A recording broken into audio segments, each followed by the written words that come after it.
সময় পৃথিবীতে একমাত্র ন্যায় বিচারক, যার রায় কখনো ভুল হয় না। সে কারো পক্ষপাত্র হয় না, কারো অনুরোধে থেমে থাকে না।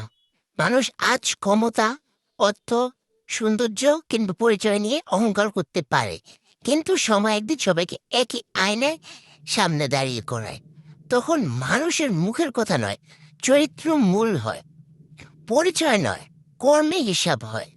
তাই সময়ের দোষ দিয়ে কোনো লাভ নেই। নিজের ব্যর্থতা লুকানোর চেষ্টা করো না। যে মানুষ প্রতিটা মুহূর্তকে শিক্ষা হিসেবে গ্রহণ করে, সময় একদিন তাকে সম্মান আসনে বসায়। আর যে সময়কে অবহেলা করে, সময়কে একদিন ঠিকই এমনভাবে অপেক্ষা করে যে তখন আফসোস ছাড়া আর কিছু করার থাকে না।